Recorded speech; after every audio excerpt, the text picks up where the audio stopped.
Selamat malam ya untuk teman-teman ya. Kayaknya saya kenal semua ini. Malam ini kita lanjutin kepada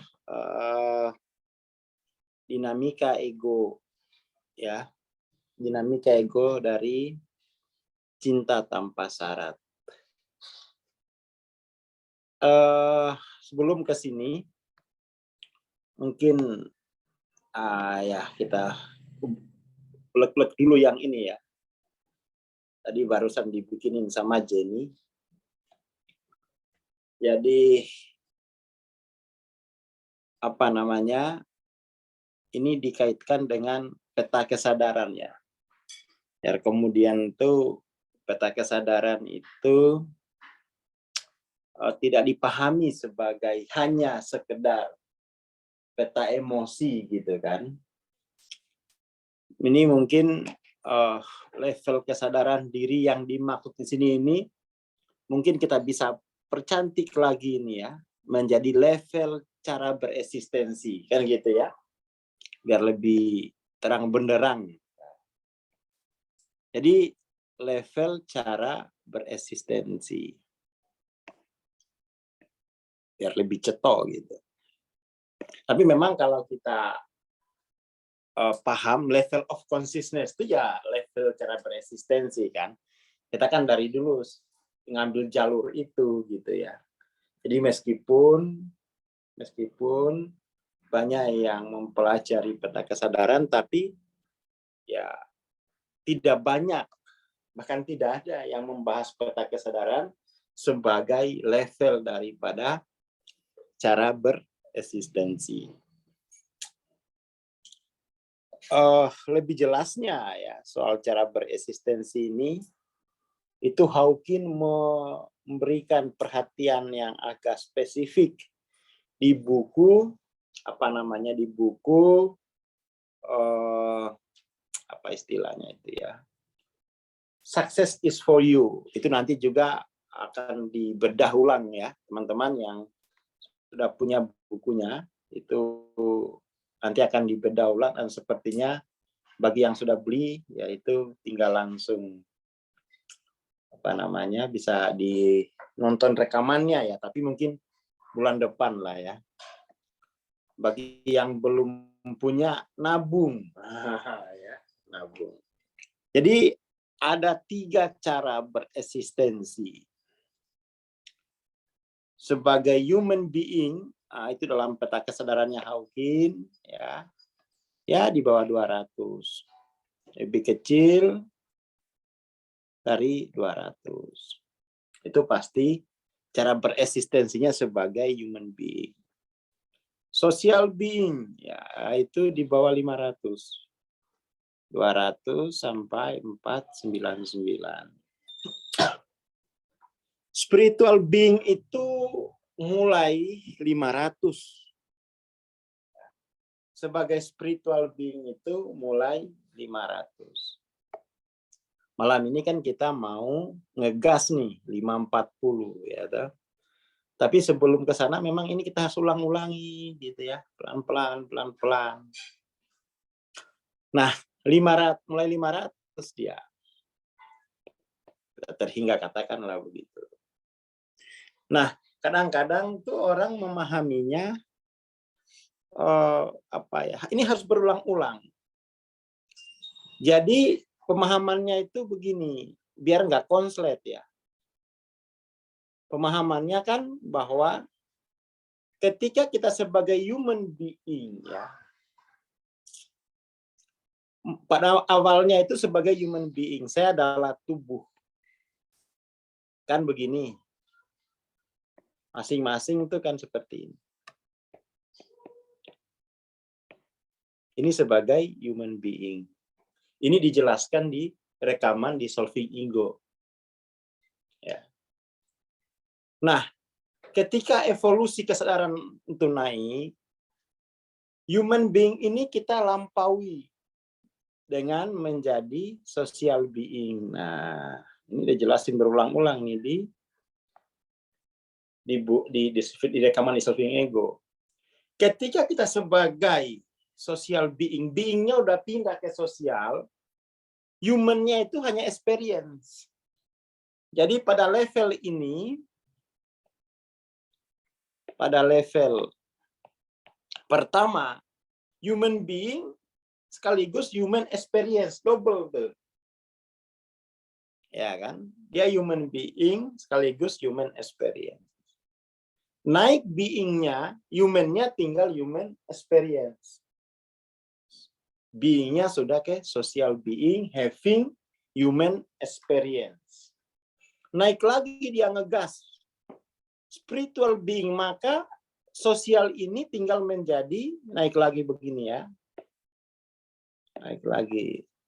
Spiritual being, having social experience, wah kabur dia ya. Ya, social spiritual being having social experience dan having human experience. Begitu. Begitu aturannya ya.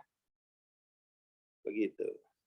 Jadi jangan sampai nggak apa-apa deh, nggak sampai spiritual being, kita social being dulu. Yang nggak bisa begitu. Ini sifatnya ini transformatif, to be or not. Jadi kalau belum spiritual being ya belum gitu. Kalau belum spiritual being ya belum. Sampai sini clear ya cara membaca peta kesadarannya ya. Jadi dia transcend and include. Tetapi ketika include, dia hanya include sebagai experience, tidak lagi sebagai cara bereksistensi. Tetapi pengalaman berexperience itu dia ketahui gitu. Mohon apa namanya? Mohon konfirmasi. Begitu cara membacanya ya, kurang lebih begitu. Clear kira-kira apa harus diulangi lagi? Coba dikonfirmasi dulu. Konfirmasi. Ya, bagus. Diulang. Oke, diulang. Oke, kita ulang kan. Clear. Wow. Ini. Oke. Contoh real spiritual being itu sebenarnya dalam kehidupan. Nah, ini dia tidak bisa dicontoh. Itu cara bereksistensi misalnya. Oke ya, jadi kita ulangi ya. Kita ulangi. Oke, diulang ya. Jadi saya ulangi. Dan tinggal saya nah. Jadi kita kan mulai ya dari human being, bahwa saya adalah tubuh. Tubuh adalah sumber eksistensiku gitu. Itu anak-anak biasanya. Di fase anak-anak itu begitu. Kita anggap mulai dari situ. Lalu kemudian evolusi itu terjadi. Dia naik bahwa ternyata tubuh saya ini terikat dengan yang lain sebagai anggota masyarakat. Itu dia naik sebagai social being. Ini kesadarannya ya, kesadaran. Ketika sebagai social being, maka human tadi menjadi experience. Gitu. Jadi nggak bisa, aku social being dan human being. Ya nggak bisa begitu. To be or not kalau soal cara bereksistensi. Dia berlaku hukum to be or not. Ya kan? Nah, social being kan dia dirinya yang mana? Ya ini, anggota masyarakat keseluruhan ini. Bukan lagi tubuhnya saja, tetapi seluruh tubuh. Nah, seperti itu. Jadi, lalu kemudian dia katakan dia ikut transendensi terus sampai kemudian tuh dia menyadari bahwa sebenarnya sosial ini hanya experience, bukan source of existence-ku, bukan source of self-ku. Maka dia telah menjadi spiritual being, having social experience, having human experience. Kira-kira begitu. Oke. Oke ya. Nah,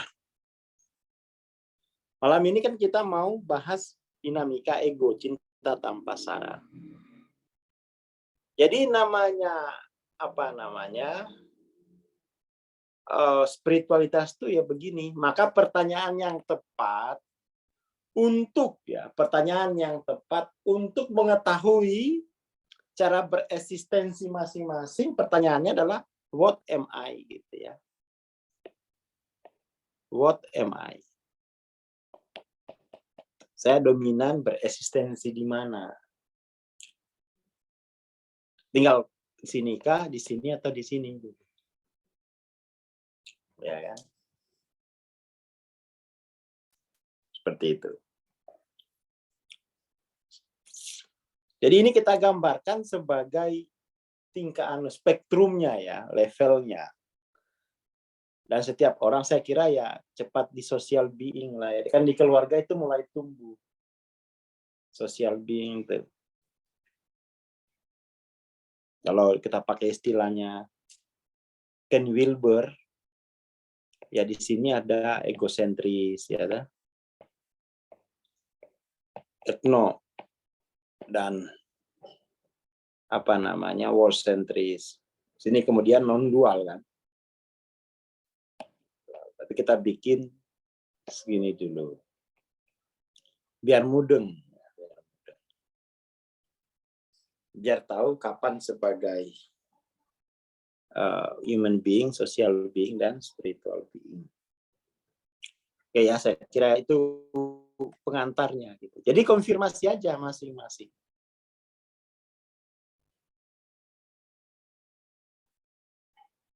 Ya kan? Maka yang kita perlukan itu adalah transformasi spiritual dari human being ke social being. Dari social being ke spiritual being. Itu transformasi pertama.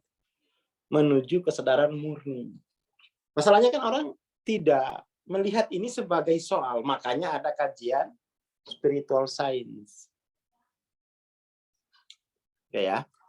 Jadi kita ini membahas cara bereksistensi spiritual being.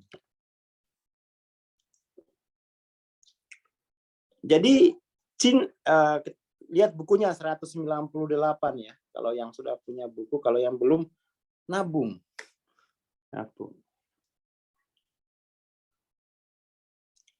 Dengan keselarasan pada cinta sebagai tujuan utama. Jadi cinta ini cara bereksistensi spiritual, jangan dipahami sebagai perasaan. Ya. Bahwa cara bereksistensi secara spiritual itu sebagai tujuan utama, tambah dengan dedikasi spiritual, evolusi kesadaran didukung dan dimudahkan oleh masuknya energi spiritual kuat yang keluar dari diri. Jadi di 540 itu energi dari cara bereksistensi kita mulai keluar. Ya kan? Mulai keluar dari tubuh. Ya, keluar dari tubuh. Keluar dari diri. Kelompoknya itu udah ngerasain enak ya kalau nongkrong sama Mas Jamim. Jajannya banyak. Nah, itu lain. Enak orangnya ini ya. Enak. Bapaknya ingin traktir aja. Jadi itu kita merasakan aura itu kan. Kita bisa merasakan auranya. Jadi ada gelombang energi yang dia datang itu tenang ya. Chaosnya langsung turun seret gitu. Tapi kalau datang dia langsung kiosnya tinggi, cepat-cepat kabur aja kita ya. Itu di 540 itu. Ada gelombang energi yang unik. yang meningkat secara progresif. Kalau dia datang, tenang kita. Tenang. Kalau bahasanya Nabi, dia bawa kabar gembira, enggak bawa kabar yang menakut-nakuti. Dia selalu membawa kabar gembira. Itu kalau hadisnya Nabi. Jadi kata Nabi, bawa kabar gembira. Jangan membawa kabar yang menakut-nakuti. Permudah, jangan persulit. Nah ini ciri-ciri 540 itu. Dia kalau dia datang pasti gampang nih, ya kan? Pasti gampang mempelajarinya. Ada dua cirinya kalau di itu ya, bisa dia selalu membawa kabar gembira dan dia selalu mempermudah persoalan. Jangan sampai kalau ada yang sulit ngapain yang mudah. Itu bikin mumet tuh ya.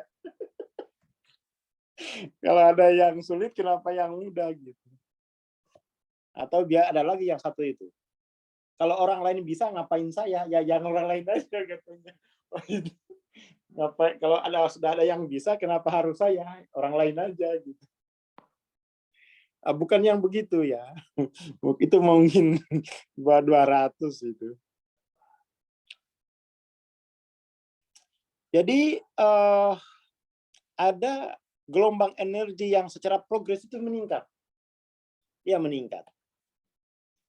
Cirinya ketakutan hilang, kemudahan datang. Selalu begitu dia cirinya ini. Itu kalau kita lihat dari beberapa hadis Nabi yang bisa kita ingat, cirinya itu unconditional love ini ketakutan sirna. Kegembiraan muncul. Ada kegembiraan. Kemudian kesulitan pergi, kemudahan tiba. Ini ciri unconditional. Energi itu ada. Energi itu. Ya, jangan sampai kita yang datang tambah rumit, tambah ruwet persoalan. Iya kan? Tambah ruwet. Ini lebih mudah ini kalau kita kita ingat kualitas yang menonjol dari unconditional love itu. Kegembiraan dan kemudahan. Itu ada di hadis Nabi. Unconditional love begitu. Dampak yang kelihatan adalah perubahan di dalam fisiologi otak. Nah, ini udah harus pakai pencitraan ini ya. Dominasi otak kadalnya mulai berkurang. Otak kiri itu kan otak itu ya, binatang maksud hewani kan, salah satunya kadal. Ya kan? Dan otak kanan yang lembut berenergi spiritual itu mulai hidup. Mungkin kalau di pelajaran bukan otak, pelajaran cakra, mungkin cakra jantungnya ini mulai hidup. Ya alam nasroh itu ya alam nasroh. Itu ciri-ciri unconditional love. Tadi otak mamalianya mungkin otak singanya nggak dominan lagi. Ya kan?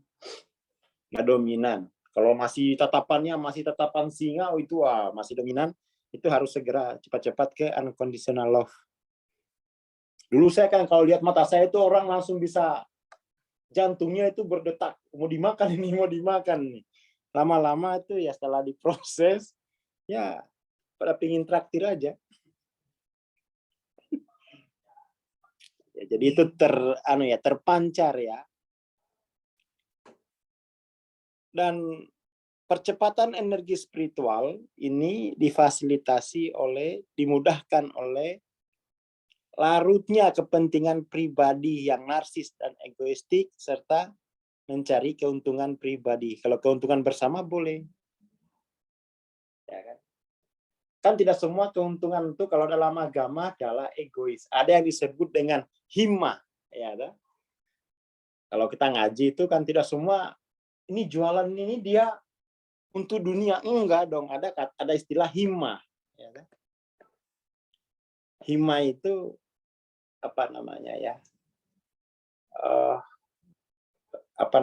orang bekerja, punya jabatan, punya duit banyak, itu untuk memudahkan, membawa kabar gembira, itu himmah dia. Tidak bisa dimasukkan sebagai egois. Jadi jangan sampai kita belajar spiritual itu yang kita punya cuma celana cawat dan kaos dalam. Saking tawadunya itu ya. Kan di pondok itu enggak begitu konsepnya. Ada namanya hima. Di mana uang, jabatan itu untuk mempermudah urusan manusia menuju Tuhan. Itu hima kayak gitu tuh. Untuk membawa kabar gembira kepada yang tertekan, utangmu telah lunas. Ya, tuh. Kok bisa? Ini saya cairkan cek hari ini. Banyak, pakai dolar ceknya. Nah, hima namanya itu. Hima. Ya, keinginan agung. Ya, istilahnya hima. Gitu ya. Kalau di bahasa pondoknya itu hima. Jadi jangan sampai kita salah konsep spiritual ini. Ini kayaknya Bang Aswar ini duit lagi yang disebut suruh beli buku lagi. Enggak, biar punya hima. Gitu ya. Jadi kayak nggak cocok nih dengan apa namanya bacaan Hawking. Ini kayak pasar mencari keuntungan pribadi nih. Ya enggak, kalau LOC-mu nggak naik kan yang rugi kamu sendiri dan turunan gitu. Jadi uang itu untuk meningkatkan progresif, itu hima namanya. Jadi cari uang biar untuk percepatan evolusi kesadaran itu hima statusnya tuh, bukan egois lagi, berganti. Tergantung tujuannya apa gitu. Tapi kalau saya mau cari duit ini biar bisa nikah lagi, ninggalin yang lama, itu bisa egois tuh. Ya kan? Udah bosan aku sama yang ini. Nah, itu egois, bukan hima ya. Tujuannya destruktif. Kalau konstruktif menuju pencerahan namanya hima. Ya, himatul aliyah. Kayaknya Bang Imam komplit kitabnya ya. Apa aja ada dia. Jadi itu. Jadi sifat-sifat egoistis. Tapi juga bukan sekedar sifat sosial dia enggak. Dia udah sifatnya itu altruis yang muncul dari dalam hati. Jadi bukan lagi karena konsensus, tetapi itu memang sesuatu yang tumbuh dari dalam. Ya. Tumbuh dari dalam. Jadi ada niat, rendah hati, kemudian tuh cirinya ya,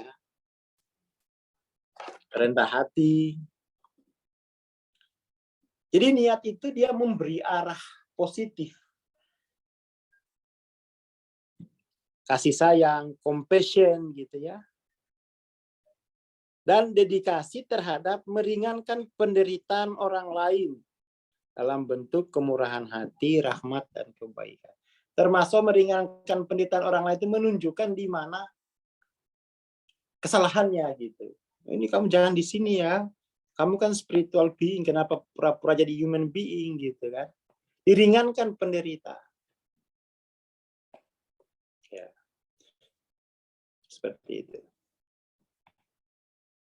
Itu kualitas utama dari 540. Makanya dia membawa kabar gembira dan mudahkan, mempermudah. Semuanya mudah.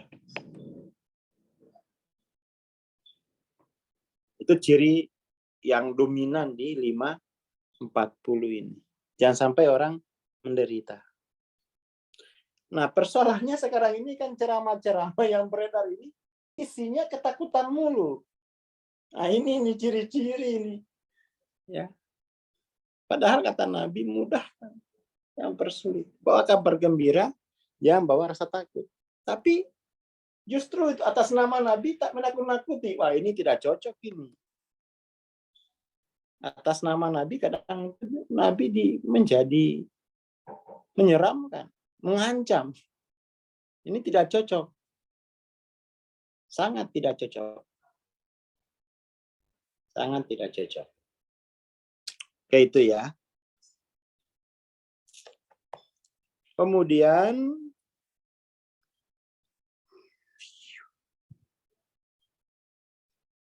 dengan naiknya energi spiritual itu, maka itu dia melarutkan sifat-sifat narsistik, egoistik, ya kan? Dia melarutkan, mentransformasi posisi linier, persepsi linier, yang biasanya seluruh posisi linier itu cirinya eksklusif. Ciri eksklusif itu ada isme-ismean, main isme-ismein.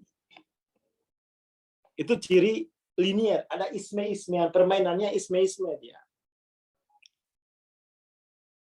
Eksklusif.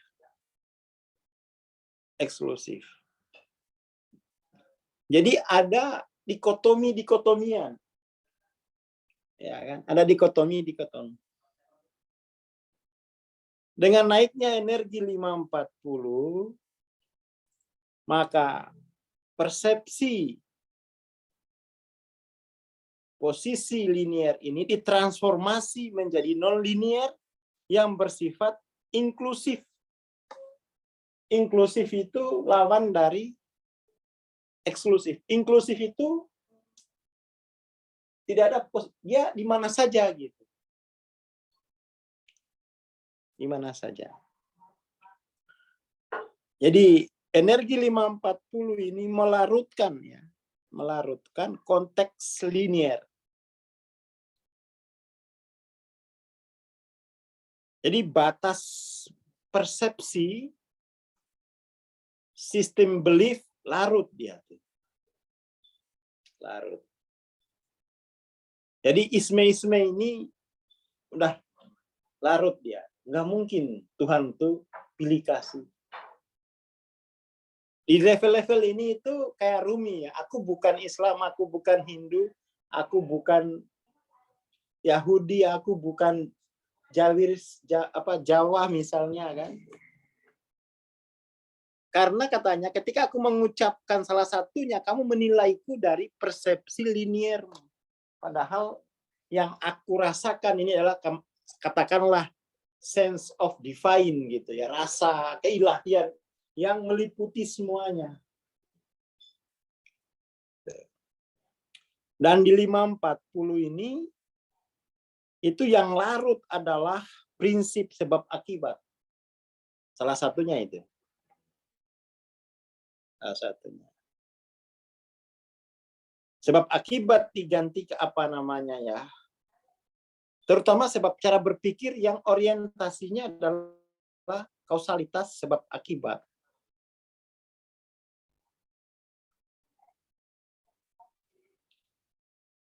Jadi 540 beribadahnya enggak ngarep surga dan neraka. Semuanya adalah peragaan kemuliaan Tuhan ya.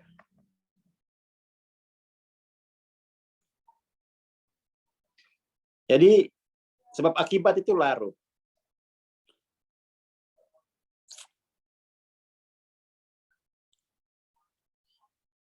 Jadi yang terjadi itulah revelation ya. Ketersingkapan yang terjadi secara cepat, tepat.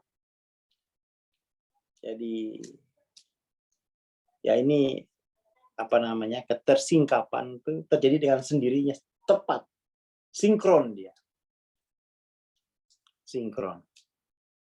Yang itu digambarkan sebagai keajaiban dan transformasional bagi orang awam. Jadi mujizat, dan itu sifatnya selalu transformasional. Itu cirinya. Jadi transformasional itu dia mengubah total ya. Perubahan secara total.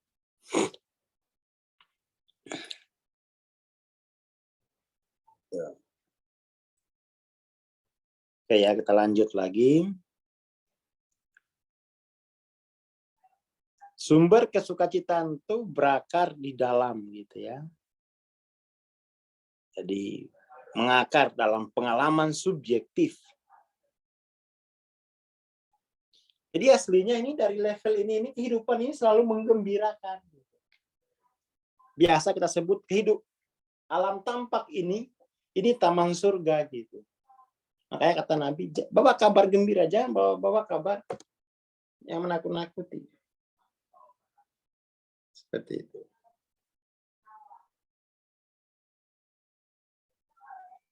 Jadi kehidupan ini bisa dipandang sebagai taman surga. Tapi bisa juga taman neraka ini. Ya kan? Bisa juga taman neraka. Tergantung cara dia bereksistensi.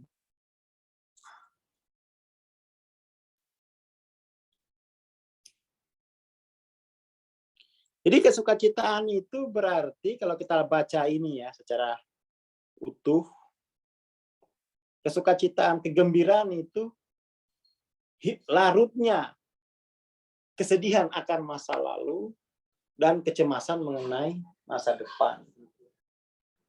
Tidak ada kontrol antisipasi. Ya kan? Tidak ada lagi kontrol antisipasi.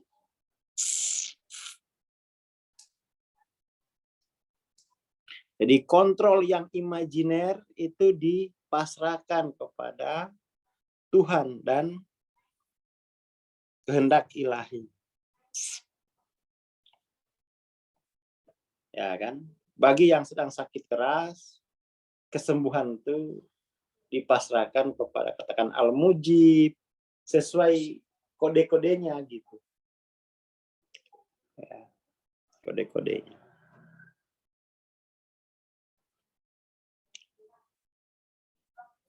Jadi pola pikir kausalitas sebab akibat itu mengalienasi kehadiran Tuhan dalam kehidupan. Itu mungkin yang perlu kita quote ya. Cara berpikir linier, sinkronisitas ini di level 540-an lah. 540-an.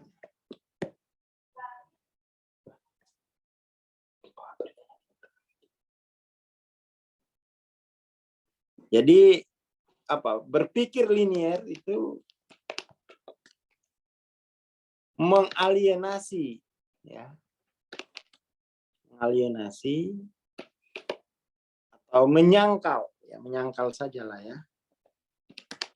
Menyangkal kehadiran yang ilahi dalam kehidupan. Ini yang beratnya ini. Dia auto menyangkal. Itu bahayanya berpikir linier.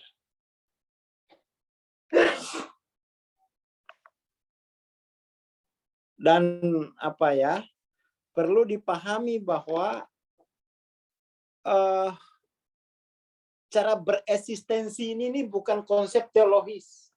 Itu yang paling pokok ya. Cara bereksistensi ini bukan konsep teologis. Jadi nggak ada hubungannya dengan konsep teologi apapun. Misalnya konsep teologi Islam, konsep teologi Kristen, nggak ada. Ini kesadaran. Kesadaran. Jangan sampai, wah ini kayaknya ini Bang Aswar ini mau nyebarin agama ini. Menyebarin konsep teologi ini. Nggak punya bakat di situ. Diajarin sama gurunya itu. Ini yang penting jiwa itu selamat dulu.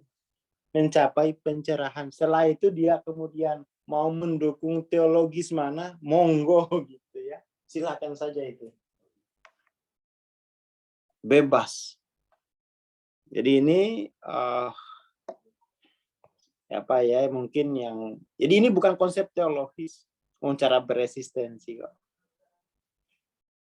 Itu penting ya, itu penting untuk teman-teman pahami ya.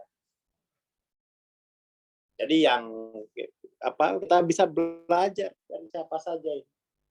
Yang belajar juga tidak disyaratkan agamanya harus ini. Enggak, ini proses spiritual. Yang dipelajari transformasi cara bereksistensi dari human being naik ke sini, dari sini ke sini. Ini universal. Universal. Kayak gitu ya. Tuh.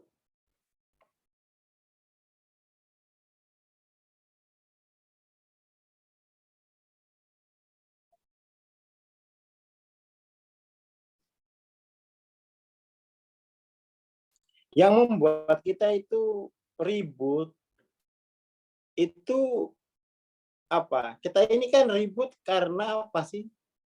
Karena narasinya itu tidak sama. Ya kan? Kita ini ribut karena narasi yang berbeda. Kita lihat contoh misalnya di perdebatan-perdebatan teologis. Ribut itu gara-gara satu bilangnya Tuhan ada di atas. Satu bilangnya narasinya di mana-mana. Tengkar keduanya. Beda narasi saja sebenarnya. Beda imajinasi gitu. Itu aja udah di pertengkaran berabad-abad dalam dunia Islam. Aduh, itu bukan kurang cocok dibilang dunia Islam, dalam teologi Islam kan. Itu ributnya sampai sekarang. Hanya beda narasi. Seperti misalnya perang Palestina dan Israel. Itu kan beda cerita tentang Masjidil Aqsa itu. Yang satu bilang punya aku, yang satu punya aku. Ya kan? Hanya beda narasi soal Masjidil Aqsa. Beda imajinasi bertengkar. Enggak begitu, begini, begitu, begini. Itu kan hasil pikiran itu. Ya kan? Narasinya berbeda di level imajinasinya. Di level unconditional itu enggak. Cara bereksistensi kita spiritual. Jadi kita enggak bikin-bikin lagi narasi yang bikin kita bacok-bacokan gitu ya.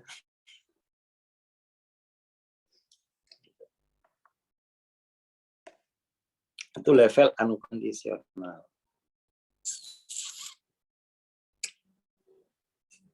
Dan ini memang gerakan unconditional kan lagi marak gitu ya. Makin marak, anak-anak muda senang ini ya. TBP aja sekarang itu setiap pagi itu 200, hampir 250 orang lah. Ya kan? Karena kita gembira mendengar ini kan. Ngapain sih perang? Toh kita paling hidupnya 200 tahun. Udah lama itu ya. Itu paling 150 aja mungkin. Tunggu aja waktunya segitu kan. Ngapain saling bom-bom di awal? Toh pada akhirnya kan semua yang akan meninggal kan. Alam tampak ini. Ngapain harus pakai bom-bom segala? Kurang kerjaan. Ya kan? Toh pada akhirnya kan kita di sini hanya having social experience. Jadi jangan terlalu keras beradaptasi di sosial ini karena akan ditinggal gitu. Jangan terlalu serius sebagai manusia. Jangan terlalu serius sebagai anggota masyarakat. Karena kita ini spiritual being. Pada akhirnya di sini kita akan meninggalkan jejak saja gitu. Jejak yang satu menyenangkan, yang satu aduh jangan, aduh kalau dekat dia itu langsung mencret kita. Kita takut itu kan lama-lama mencret ya. Jadi jangan terlalu bersusah payah untuk adaptasi di dunia ini, karena ini akan kita tinggal. Jangan terlalu survive. Orang di kampung kalau lihat terlalu ngotot gitu, ini masih dunia ini, ya kan? Ini masih dunia. Ya, jadi 540 ini itu semua makhluk itu punya makom keilahian yang sama dengan makom keilahianku. Ya kan? Jadi kita ini kan ribut ini karena narasi tentang Tuhan yang berbeda. La ilaha illallah. Narasi Tuhan yang berbeda. Iya, imajinasi tentang Tuhan yang berbeda ini. Makanya ribut. Ya kan? Dan itu memang salah satu salah satu keunggulan manusia itu dia bisa bikin narasi yang bisa mengikat, bisa mengumpulkan. Ya kan? Narasi misalnya tentang sepak bola, itu orang bisa tumpahan darah itu demi memperjuangkan biar narasinya yang unggul. Biar cerita imajinatifnya yang dimenangkan oleh sejarah. Ya kan? Kan begitu aja itu.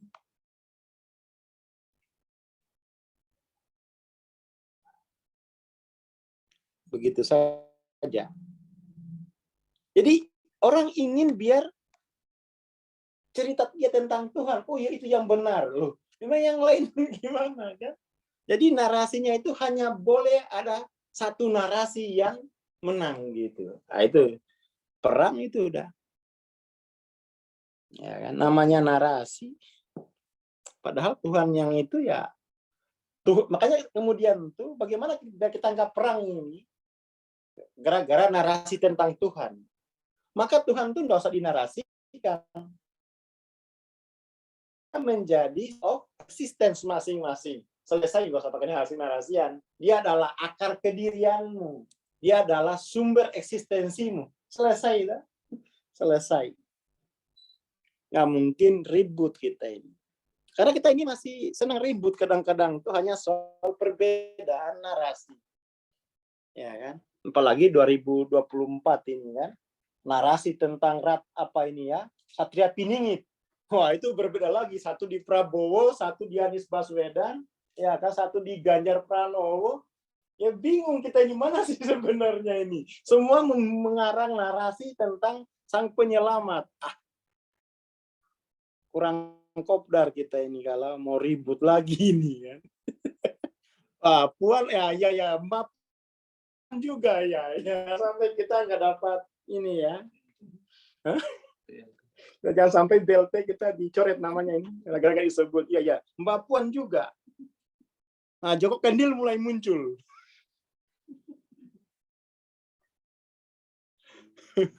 Nah, satu di Banyumanik. Itu narasi tentang, jadi apa ya, imajinasi manusia ini kayaknya memang senang menciptakan narasi yang berbeda lalu bertumpah-tumpahan darah demi narasi itu. Kan edan ini. Ya kan? Joko Kendil ini akhirnya jadi penengah ini. Ya jadi kita menciptakan narasi tentang katakan tuh Satria Piningit, Imam Mahdi, dan masing-masing orang mengaku, bingung juga kita. Ya kan? Bingung. Itu karena apa? Pola pikir linier.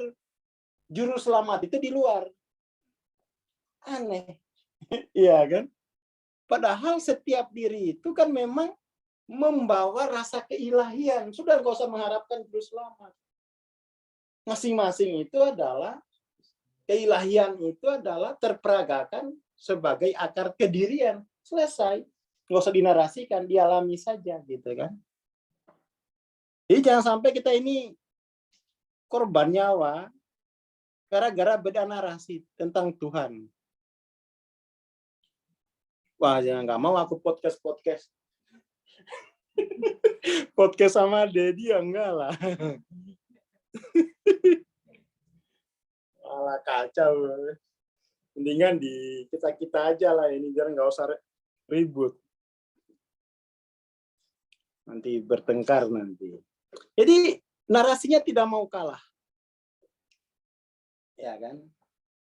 Narasinya tidak mau kalah. Tunggu aja 2024 itu beda narasi tentang ini cucunya ini. Wah. Kita dikacaukan oleh pikiran. Nah, di unconditional love ini kita namain narasi-narasian lagi. Kita udah namain narasi-narasi. Semua punya keilahian begitu ya. Semua punya keilahian. Dari Tuhan yang satu, Tuhan yang esa, udah titik. Jadi kita hanya bisa akur, damai kalau memang kita itu mengakar pada keilahian masing-masing. Ya kan? Mengakar pada keilahian masing-masing. Makanya kemudian tadi saya sebut ini non teologis. Tidak ada narasi tentang Tuhan yang kita buat-buat itu. Semuanya sebagai spiritual being, kita ini adalah ya keilahian yang memiliki pengalaman sosial. Makanya kalau punya utang di warung itu dibayar, itu social experience. Nanti dikejar-kejar itu. Jangan spiritual being lalu utang di warung lunas, ntar dulu. Utang di warung tetap harus dibayar karena itu adalah social experience. gara-gara kita nggak bayar utang itu kita mengalami penderitaan, pengalaman penderitaan di sosial. Ya, seperti itu.